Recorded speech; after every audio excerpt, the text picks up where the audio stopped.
محمد رحیم ته فاروق او عاصم ځکه ویل کېده چې ده د اشغالګرو پر وړاندې لویې مبارزې کړې وې. بیرته د پلبنګي ته ورساوه. پلبنګي د تخار له څنګه سره یو پل ده. دا بمبار چې تا وویل د شپې بمبار وشو دا چا وکړ؟ په دې کې امریکایانو ته داسې پک تلفات واوښتلو په دې ټانک کې داسې ټوټه ټوټه کو ټانک په دې کې د دې یو غټ سړی له منځه ولاړی، یو امریکایي غټ قمندان یې و.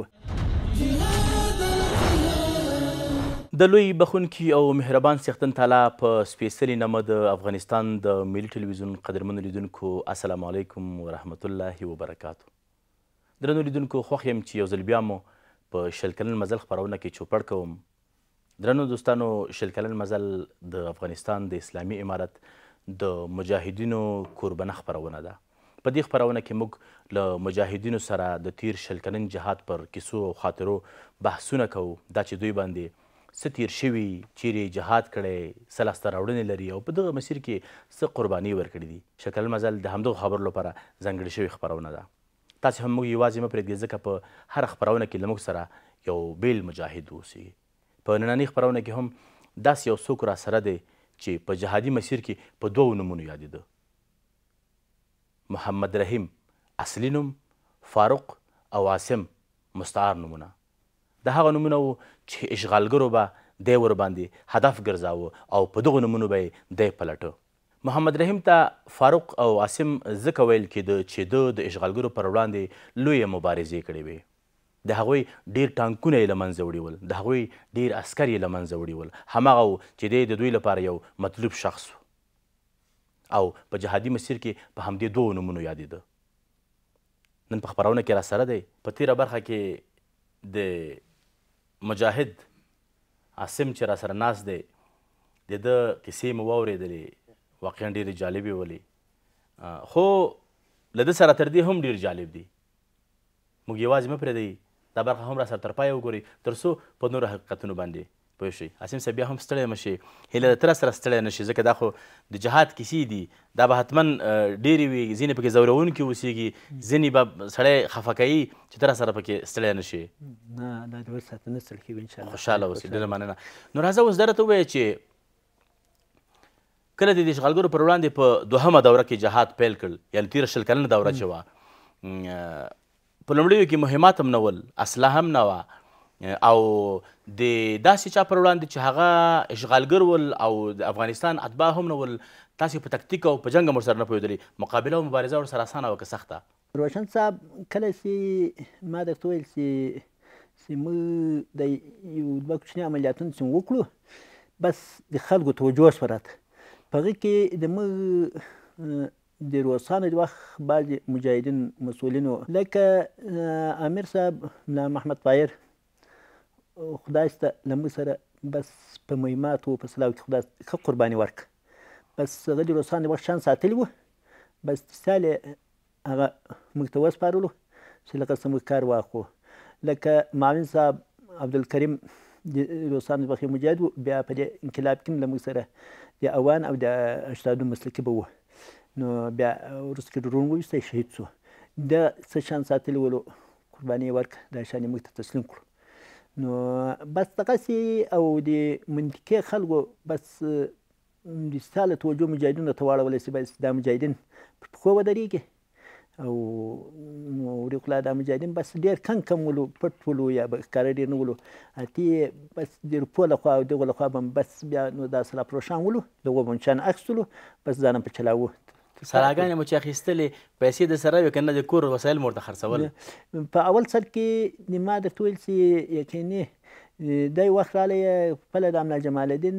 د کور یو زوړ موټرسایکل یې و، هغه یې خرڅ کړو، صرفه یې ماته خپله راکړې. زه ولاړم، بیا په ډنډ کې یو سړی و کلا خان نومېدی، د سلا و کار کاوه، له دغه مې یو څه مینونه و شی واخیستلو او وروسته کې بیا خلکو روپۍ راکولې. وروسته خلکو ښه نازولو، همکاري ډېره شوله، خلک زیات له مجاهدینو سره محبوب ولو، ډېر محبت یې درلودی، له دینه سره یې ډېر محبت و، داسې نه چې له مجاهدینو سره خاص د الله دین په خاطر باندې به دا همکاري کولې، بس له دین سره یې ډېر محبت و. ډېر به زورېدلو چې یو تعجب به یو ځای به دا واورېدلو چې امریکایانو قرآن شریف ته په سپکه کتلي دي، یا د چا ناموس ته په سپکه کتلي دي، یا دین ته په سپکه کتلي دي، ډېر بد تاثیر به باندې کاوه. نو بیا په هغه ورځ باندې خلکو زیات ښې قرباني ورکولې، د مالي کومکونه به یې کول، بس دغه به الله دې قبول کړي، خدای دې قبول کړي. نو هغو په همکاریو باندې بس موږ بس د مهمات شیان بیا ډېر پیدا کول. بالکل. مخکې دې یو خبره وکړله چې کله امریکایانو اشغال وکړ دلته په افغانستان کې ولسونو ته ځینې کارتونه ورکول کېدل چې ډوډۍ نه ورکول کېږي یا بل څه شی. دغه کارت باندې زه پوه نه شولم. هغه کارتونه هغه د کرزي د انتخاباتو کارتونه ورکول. هغه د کرزي چې دویم کال کرزي شروع و چې درېیم کال به انتخابات کېږي، هغه کارتونه ولدي د چې پیژندنې کارت که چا اوس خلک به په دې کارتو باندې اوس بازارو ته تلای شي، په هوټل کې شپه کړای شي. که دا کارت نه وي در سره په بازار کې هوټل کې شپه نشي کړای، تا نور پرېږدي د القاعده سره به یا بل ملک سره یا دغه به دغه دې نه کړی، هغه کارتونه یې ورکول. یعنې که دا کارت در سره نه اوسي ته القاعده بلل کېږي، ته القاعده بلل کېدې یا ته ترهګر بلل کېدې دوی په اصطلاح سره، یا دغه بلل کېدې. په دغه وجه باندې بس دا کارتونه ورشروع کړولو. دا د هویت کارتونه ولې چې دوی ته ورکول خلکو ته، ټولو خلکو ته ورکول. څه و د ثبت کارتونه و، د ثبت نام د انتخاباتو لپاره ول. بیا په هغو کارتو باندې انتخابات کېدلو وکړي دی. مخکې د یو مولوي صاحب نوم واخیسته، مولوي صاحب جمال الدین مسلم دی ویلي، فکر کوم ودې ویل چې ډېر ښه سړی و، د کور وسایل یې خرڅول، ډېر د الله په دین عاشق سړی. د په هکله راته ووایه، تا بیا وویله چې شهید شو، څنګه شهید شو؟ شهید جمال الدین مسلم طالب و، ملا و، ډېر یو تقوادار، د تقوا یو نمونه وله. او امارت کې په زاړه امارت کې موږ په امر بالمعروف کې کار کړی و. بیا په دغه امارت کې یو داسې نابلده یو جذبه ورسره وله، په دې وسایلو پسې به دونه غوټه و، دا له ډېر لرې به پسې تو مزایل به په فکر په خواست په زارویو له نورو مجاهدینو له نورو ولسوالیو به یې راوړو. بیا به دلته د جنډې پر پارټي باندې ویستو، پر امریکا نه باندې. دا ورځ چې به مزایل به نه وویسته ته بیا زړل، نن پر امریکا نه کار بل نه ده کړی. خو کله چې به امریکایان راووتو چې بیا ټکه به ولاړو امریکایان، خو اول بیا ټکه تللي نه دي، چې کله به ولاړو یا به تلفات نه ورته واوښتېده به سخت خوا بدوله، زړل به ویلي ول الله ته به موږ څه وایي چې امریکایان دا کفار له موږ څخه غیر روغ ولاړو او هېڅ هم نه وکړو. یو داسې نابلد انسان الله پیدا کړی و، او ډېر واقع غیرتمند او دغه و، واقع مسلمان، ډېر امین سړی و. نو دغه تقریبا که زه درته ووایم چې تر 80 مزایله یوازې پر امریکایانو باندې د پیاټي باندې، خو موږ به هم ورسره ولو، ده به کارول. دا بیا ټول له یو له بله راوړو، یا به هم پر پو اخیستلو په اول سر کې، بس امریکایان به هم وست. خو بیا امریکایان ډېر ورته متوجه وو. بل وخت کې امریکانو بس دا ټلیفون کشف شو، سر ته مشکل پیښ شو. یو ځای ته زه ودای تللي ولو، په مازدیګر کې کار وکړو د مزایلو، چې رالو ډوډۍ ما یو کور کې وخوړله، په یو کلي کې ده په بل کور کې وخوړله. یو بل ملګری هم ورسره وله د سره. ما ورته زه خو ځم ډېر مریض یم، کور ته به ولاړ شم. خو ده ویل ډېر بدې تیارې ګرځي، لږ احتیاط وکوه، امریکایان ډېر بد درته متوجه دي، تا نه پرېږدي په شهادت تېر شوي یا دغه کوي. ما ورته وویل چې ته ما خوله، زه یم بیداره، ته احتیاط کوه، ځکه چې ته زموږ امیر هم یې، نو اوس موږ په تا خوارېږو، یقیني خوارېږو، نو ډېر احتیاط وکوه. خو هغه په هغه شپه باندې بس د ده الله جل جلاله شهادت دغه لیکلې وله، ولاړه ډېر مزل یې وکاوه. خو هغه ډرون کشف پسې اخیستی و، بس د شپې پر 1 بجه باندې چاپه پر وواله شول په یو کلي کې په نوي کاریز کې. بیا د کور والا یوه ښځه شهیده شوله، یو سړی شهید شو د کور والا، نو یو ده یو د خپل ملګری هم شهیدان شولو. نو دا یو داسې نابلده سره و. د دې به زه یوه تاجو دا درته وکړم، د پښه ماته شوله، پښه یې په دغه تړلې وله، بازار خو نه شوه تللی، یو چا سکندې والا ور وتړله. کور د مسجد له مخه ولاړ ده، د جنډې یو قمندان و، د دولت په نامه باندې یو ډېر ظالم جابر سړی و. د زمه یوه واوره پرته وله، خو نو هېڅوک مجاهدین خو نور ونه څوک دغه وکوي. دا ورته رالی په مازدیګر کې، بس د مسجد له مخه دی ولاړ ده، ګیر یې کړو. د سر سلاو شی نه و، دی دغه کلیوال په جامه کې تاسې کلیوال سره ولاړ ده، ګیر کړو. چې ګیر یې کړو، یو یې وړ جنډې ته، یو ورته وویل چې ته خو امریکایانو له موږ غوښتی یې، چې امریکایانو موږ ته ډېر غټ انعام دغه کړی ده، چې تاسې دا سړی راته ګیر کوي هر څومره پیسې به درکوی دا دولت قمندان ته ویل دولت قرهباغ و د جنډې امني قمندان و نو ټول بیا ځان دی ناګوله واچوه چې من امریکان څه زه خو یو دغه سړی یم کلیوال سړی یم پښه مې خوږ ده دغه غورځېدلی یم نو دا امریکان دولت ته خو ډېر مجاهد سړی او ته امریکایان باندې ډېر وارونه کوي او پر امریکایانو کار کوي موږ پر داخله و ډېر کار نه کوو کار ټول پر امریکایانو باندې و اول وار کې دغه و نو دغه د سهار ته به موږ د شپې سهار امریکایان راځي چې موږ ته ورته تسلیم کړو نو دغه و اتې امریکایان د شپې چې تر ډېره وخته پورې دوی په خپله میله او په ډمې و په دې چې اخته دی دی هلته کېنولی ده پښه یې ماته ده پښه یې خوږ ده وک اتې بس د شپې وای پراته یو نو د دې پیردار مو لږ تر ډېره وخته دوی ویښولو وروسته کې چې دوی ښه ټول ویده سو پیردار پیرداري په خانه کې دغه ویده سو بس ټول الله ویده کړلو اتې دی سوکا ځین راپورت سو په دا خوږ پښه باندې ځینې راووت اتې سوکا په هغه پیردار پسې ور دی را زنجیر کړو هغه نه ده پراک شوی دوی ولاړه یې نو اتې خو بیا موږ ساحه ده ولسوالۍ ته نږدې وله اتې چې څه ولاړ اتې دغه و دوی چې راویښ شولو سهار مولي جمال الدین نسته اتې دولت حیران سو اتې بیا دورې منډې اتې ده فقط نو بیا یې څه پټ ګرځېدی چې امریکایانو ډېر زیات کوشش وکړ خو دا پښه هم خوږوله خو په هغه پښه باندې نه په درد پوه شوی ده نه په دغه پوه شوی ده راله یې تقریبا 10-12 کیلو مزل پیاده راکړی بیا اتې دا زموږ کلي دي بیا زموږ کورونه دغه ته څه نږدې دي اتې دلته په یو کور کې و اتې یو څوک یې ماته لګلی و چې زه بېرته راخلاص وم نو موږ په خبر شولو چې د ګیر کوم ماښام کې ما ډېره منډه وکړله خپل کوشش هم ټول پر وکاوه خو ترتیب نه برابرېدی ویې خټې واورولو و پیاده وسایلو شی نور نه درلودو اتې یقیني بس خدای پاک بیا له هغه وروسته دونه ډېر د دین کار ځینې واخیستی و دوی ګیر کو ګوره هغه د الله یو عجب ابتلا وله ټول ویده سو پیردار هم ویده سو دی بېرته د غیر نه راوځي په هغوی پښه ول په درد هم لکه پیدلی یم څنګه رالم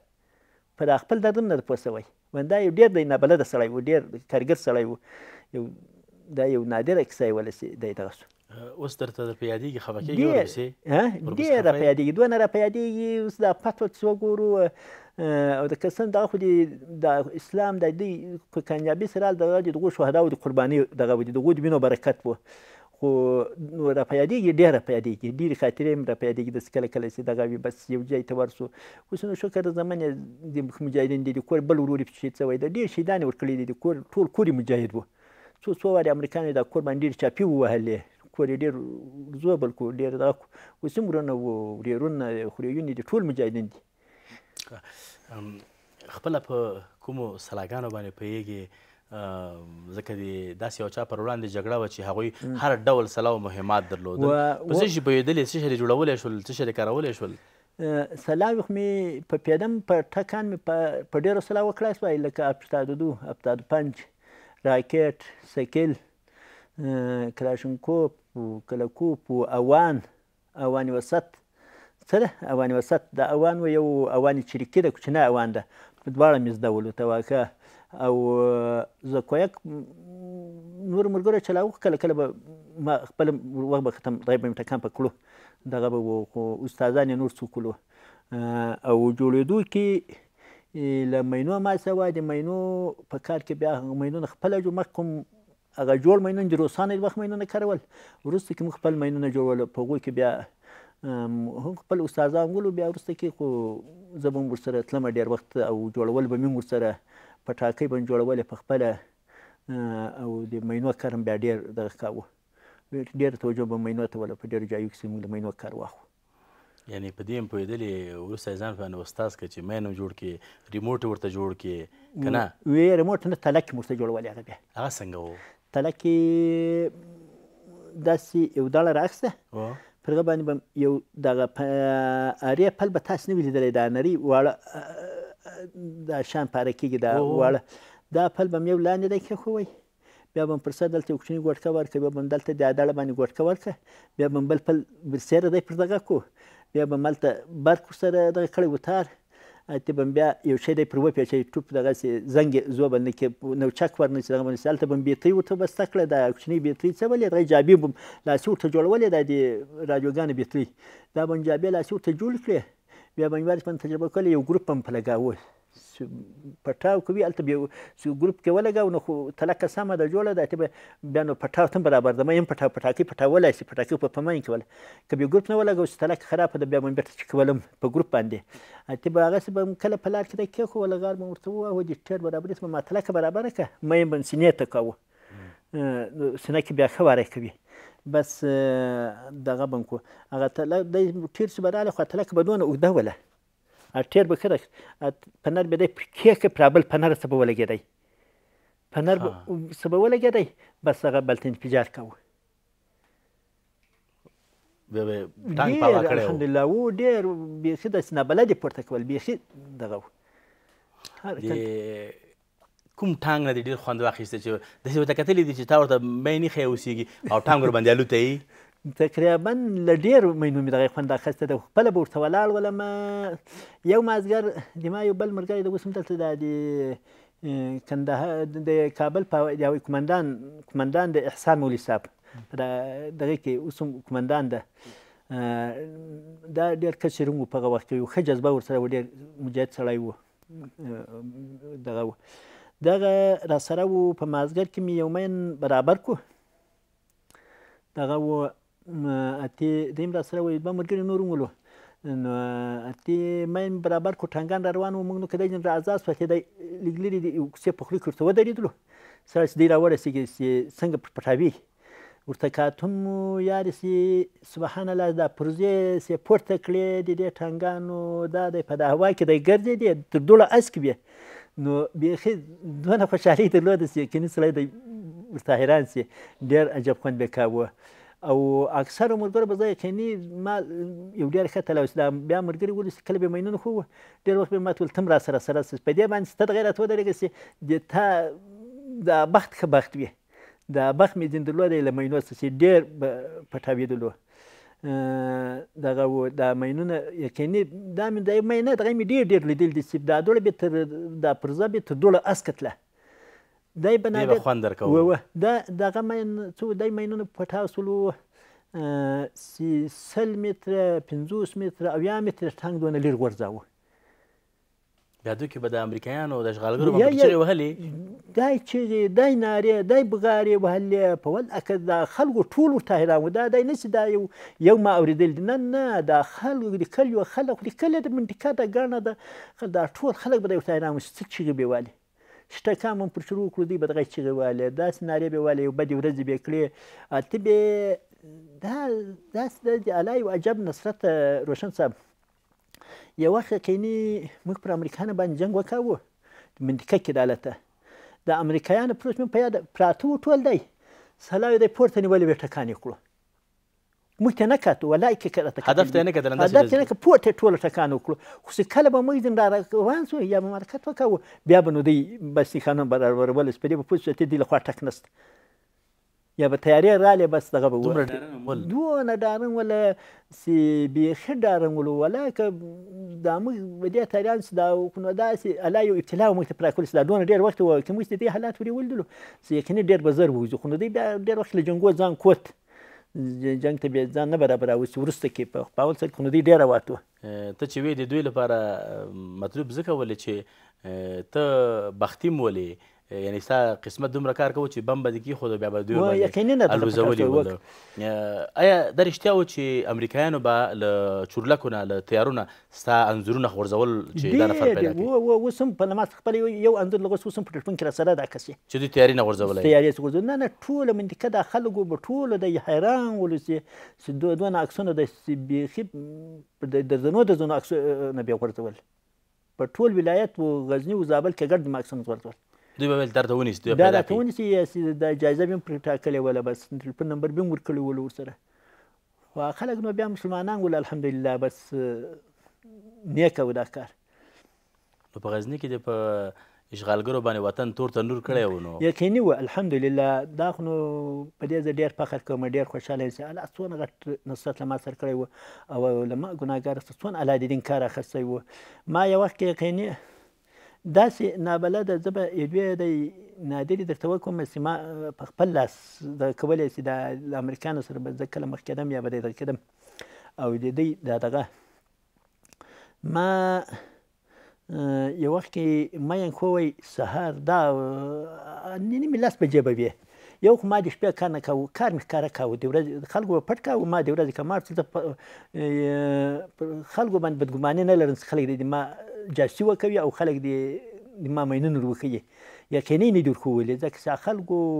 او د خلکو سره مې نو بیا ښه اخلاق هم درلود، ډېر خوشحاله وو خلک له ما څخه، ډېر تکلیف مې ورسره کاوه، د دوی په هر غم او په ښادي کې به ورسره ملګری هم ولم. بس دا خلک ډېر زیات خوشحاله وو، اوس هم دغونه راسره خوشحاله دي، راسره جوړ دي الحمدلله، چې صحیح خلک دي، منطقي خلک. یو مین مې خوی یو دغه رالی، هلته ټانګان را روان دي، پر ما ډېر ناوخت شو، مین زر زر ږدمه یم یوازې، بس یو بل څه نفر و پر باسکل و رالی، د سپیدار کلی ورته وایي د دې کلي و. اتې رالی هغه ته هله یو څه کومک راکړه، خو ځکه کلکه وي، سړک وي، خامخا کلک وي، غر په زحمت ویل کېږي، دغه وي. هلته ناوخته و ټانګان را روان و، معلومات مې درلود چې ټانګان دورې روان دي ډېر تېز. نو دا سړي اتې کومک راکړه، نو کارګر و زر زر هغه راسره ووهو، دغه یې کړو سړک په منځ کې و، سړک په منځ کې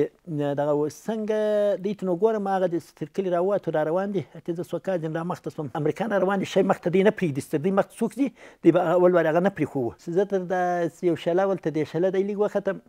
دوی ته نو ګورم اتې هلته ورته ولاړ یم، دی 1.5 متره شاوخوا کې دونه اندازه کې زندري یم. اتې دوی چې څنګه ورته راورسېدلو، بس هغه اول ټانګ یې پورته کړو، چې پورته یې کړو یقیني یو رقم ته باندې غورځولی ده، هم دا لوی ټانګ. نو اتې بس موټرسایکل پسې پورته ځینې ولاړم، سړی دې کار خو وسو، مجاهدین په بل کلي کې اتې هغو ته ورغلم، هغو هم دا دوړه و دراب هر څه ټول ولیدلو. یقیني بیا دا دغه هلته ښه انعام راکړو، زموږ والي و جمله ناصر اخوندصاحب چې مالیې وزیر ده، دا زموږ والي و، هغه هم دا حالات ټول په سترګو ولیدلو. بیا یې ورې ښه انعام څه پیسې راکړې، وایي دا د تا انعام ده چې دونه په خوند باندې دا کار وکاوه. همدا شان یقیني بس دی بیخي دی د تعجب وړ دغه به و. عمومي عملیات امریکایان راوتلي وو، دا به تقریبا په 2015 کال کې انشاءالله و. ډېر لوی قوه راوتلو، ټول ګیلان تر ناوې پورې، ناوخت هم دغه وله اشغالګرو نیولې وه، ټول ګیلان کې څو ځایه امریکایان ولاړ وو، داخله ورسره ولو، عملیات یې کول. اسدالله خالد د غزني والي و. زه اتې ټول ملګري ووتو، چې مجاهدین ول، فقط یو 3-4 ملګري له ما سره د مینو ملګري پاتې شولو، نور ولاړو. اتې موږ په دامنځ کې پاتې شولو. بیا نو دا د ناوې یو سړک چې ده، دا د ګیلان مابین کې تېر شوی دی،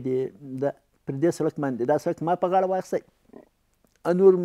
مجاهدین نور له لارې ورته کړو، 3-4 ملګري هغو ته ما تاسو په نور ځای کې مینونه کېدی. ما مین خو وایي چې کله ماسپښین له لمانځه وروسته د مین غار مې وواهو، مین مې ورته ورکښته کړو، اوس ویرونه سموم، موټرسایکل مې په لار کې درولی ده، یوه طرف ته خو متوجه یم ټانګان خو هغه ولاړ دي، را معلومېږي هغې خوا ته مې مخ ده، بل طرف ته مې یو ارتباطي کېنولی ده، که کله ټانګان راتلو ما ته خبر راکوه، ټلیفون راته کوه، نو به زه له مخې ځینې وځم. خو هغه ملګری هغه ارتباطي چې ولاړ ده، ټانګان پر بله لار راغلي دي، هغه نه دي لیدلي. زه ناست یم د هغه طرف ته مې شاته چې ټانګان را روان دي، ما چې دا که اوس نو اتې ولاړېږم، تلکه راخمه، شاته مې غورا شوله، چې غورا شوله سړی خو دغه نو لاروي موټر ته را روان دی، چې زه خو اطمیناني یم چې د ملګري ارتباط راته کوي. نو اتې مې بس دغه وکاوه، نو چې سړی ښه رانږدې شو نو به لار ورکړي، نو زه دا ویر زر زر پټوم، مین مې لا نه ده پټ کړی، خاوره خوړه پرته ده، مین پروت ده. اتې سړی ورا ښه رانږدې شول، اتې سړی ته دا موټر چې دی نو به لار ورکړي، چې ومې کتو ټانګان دي، چې ودرېدم، فورا مې بس ذکر شروع کړو، ذکر مې شروع کړو. اتې مې سړی نور خو نو کیسه ختمه شوله، نو خو د ګیر شوې، اتې مې منډه کړه، سړی دغه ورته ولاړ دی، دا درېدا ما ته خوند نه راکوي چې زه ودرېږم، لږ مې دی منډه کړه، یو باغ ته ځینې واوښتم، نو به دا مې نو یقین شو دوی به ټکان راباندې کړي، وبه مې ویلې، خو ټک یې نه راباندې وکاوه. دا منډې وامه دی مې بل ورته بغل دی وکتو، دوی ټول تېر شوي دي، مین یې نه دی لیدلی، دا اډارلند کړي ولو، مین په ښکاره ایښی و، ښکاره ایښی ده، خاوره کوړه ده، په لار کې موټرسایکل ولاړ ده، په موټرسایکل کې نور د مینو وسایل راسره دي، پسې یو شی نه دی لیدلی، ټول تېر شوي دي. اتې حیران شوم، خلکو هم لیدلم، خلکو هم ټول سړی خو یې ګیر کړو، ډېره خوا بده وله خلکو چې ساخ په د امریکایان پر ورغلو، ګیر یې کړو، د مین یې کړو، په ماسپښین له لمانځه وروسته د دوبی. اتې ما چې دغه وکاوه، چې دغه ته ورسېدم، اتې چې دوی ولاړو، زه بېرته رالم مین ته، مین ته چې رالم، اتې یو سپین ږیری سړی و، غازي خیل کلی ورته وایي د دې کلي و، اتې دا پر باسکل سپور، دغه ته مالته راسه سپین ږیري څه کومک راکړه. هغه خو مې شناخته و پېژانده مې ټول. اتې هغه داسې کس وایي څه ما لسته د خاورو پر ماین باندې اچوه زه دا تلکه زر زر برابره کړم. دا تلکه مې جوړه کړې وه څه عمل ټیټ یې دغه کوم. اتې مې هغه برابره کړه ماین مې دغه کړو. اتې مې ویرونه نه غوټه کول. ټانګان خو ولاړو دی وخاتو د غره خواته د ناوې طرف ته دی لږ ولاړو هلته ودرېدلو. خو نور ټانګان مو خواته ډېر جایو کې ولاړ وو خو د دوی عملیات وو. اتې مې بېرته چې ماښام بس د اذان کېږي اتې ماین ته تر اوو پورې ناست وم ویرونه نه خو عام خلک هم پر تېرېږي خو د خلکو ژوند تباه کېږي. اتې څنګه ټانګانو چا ټلیفون راته وکړو دلته د ماښام لمونځ قضا کېږي په دې ټیم کې چا ټلیفون راته وکړو وایي ټانګان درلو دی لنډ. اتې ما ورته بس هسې راځې. اتې مې زر د مینو تلکې ویرونه سربسته مې کړو. اتې خو نه دلته نو که تیاران سو زه ښه اطمیناني شوم. اتې رالم دو خواته یو جومات ته د جومات سره ورته ودرېدم موټرسایکل مې دلته درولی ده. بس څنګه ټانګان راورسېد څنګه اول ټانګ راورسېد پر هغه باندې الله جل جلاله بس هغه یې پټاو کړو. هغه ماین چې ماسپښین دی لیدلی و یا یې نه و لیدلی خو الله یې باندې ړند کړي ولو. بس خدای پاک بس دونه خوشحالي راته پېښه کړه. ټانګ پورته سو پر ملګرو زیری وکړم هلته ټانګ ولاړی له دوی څخه توقع نور انشاءالله بیا په دې لار نه راځي. نو دغه وایم دا یو عجب د تعجب وړ کیسه وله. پر ماین برسېره تېر شولو ولا کېدلې وي نیز زه ولې چې ما منډه چې دا سړي منډه ولې واخیسته یا ولې ولاړی زه هم نه یم لیدلی نو کېدلی وه ټکان مې راباندې کړی و. بالکل. خو ما نه دا آیات شریف وایي دا نو برکت یې د آیات شریف بسم الله الرحمن الرحیم وجعلنا من بین ایدیهم سدا ومن خلفهم سدا فاغشیناهم فهم لا یبصرون. داسې به ما په هر ځای کې وایو په هغه وار به یقیني دښمن الله ړنداوه یقیني به ړوند شو. واقعا ډېر دغه ده بیخي دغه وله ټانګ یې دونه لرې پروت و سهار چې ورته رالو پرزې ډېرې لرې پرتې وې. ماښام خو نو بیا موږ نه یو ورته راغلو ټوله شپه ټانګان دلته ولاړو سهار ټانګان دې ولاړو. سهار چې ورغلو پرزې یې دونه لرې پرتې وې چې بیخي سړی ولا ورته حیرانېدی. ټانګ ته نه ویل دا دې نرکار و. قدرمن دوستانو واقعا ډېره زیاته جالبه ده. کله کله د ایمان جذبه دومره پیاوړې شي چې هلته بیا هیڅ ځواک نه ویني او اکثریت وخت بیا دا د مسلمان د ایمان جذبه داسې حد ته ورسیږي چې د هغه د ایمان له برکته مقابل لوری یا دښمن هغه ړوند شي. تاسې د عاصم صاحب خبرې واورېدل دی وایي چې بم را سره په سړک ښه په ښکاره ایښی کنده مې ورته ویستله خاوره ډېرې ده لاینونه غځېدلي دي خو ناڅاپه راباندې ټانکونه راځي او ما منډه واخیستله مګر هغوی نه زه ولیدلم نه یې بم ولیده او دوی لاړل خو بیرته هم په هماغه لار راځي الله یې وړندوي او په هماغه بم باندې الوځي. واقعا ډېرې زیاتې جالبې دي. ما مخکې وویلې چې عاصم صاحب راته په ساده ژبه ډېرې خوندورې ډېرې جالبې قصې کوي ډېر خوند کوي. دا ټول د جهاد او د هیواد مینه ده چې دوی موږ ته بیانوي. خو بیا هم مجبور په دې یو چې دلته نه اجازه واخلو د خپرونې وخت پای ته رسیږي. مګر یوه خبره بیا کوم چې دغسې او له دې لا جالبې له عاصم صاحب سره نورې هم شته دي هغه هم را سره حتما په بله برخه کې وګورئ. اوس راته اجازه راکړئ. لوی الله مو مل شه. کله به ډرون ګرځېدلی وی دی به پوهېده چې اوس ډرون په کوم ځای باندې چاپه اچوي. آیا دا رښتیا وه؟ 2 شپې اتلس شپې یوازې له امریکایانو سره ولم نو یقیني په یوه امان کې تشناب کې کېنولی وم. په خپل ولس باندې د ډېر باور نتیجه وه او که نه همدغومره زړور وې په خپله؟ را خلاص وم هغه د 15 کسیز لیست وو په اخر کې بیا را خلاص وم. بس د الله رحمت و. دغه کار څومره خوښونکی و در لپاره څومره مو په زړه باندې کوه؟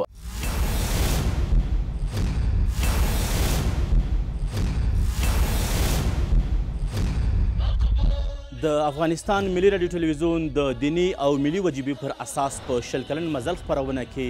د اشغالګرو هغه ټول وحشتونه او پر وړاندې د افغان میړني ولس سپېڅلی جهاد په مستنده بڼه را اخلي چې لا هم ناویلي پاتې دي تر څو د سپېڅلي جهاد دغه لوی تاریخي باب د حقایقو په پاڼو او فصلونو کې د نوي نسل لارښود شي. دا او دې ته ورته نور مطالب په 20 کلن مزل خپرونه کې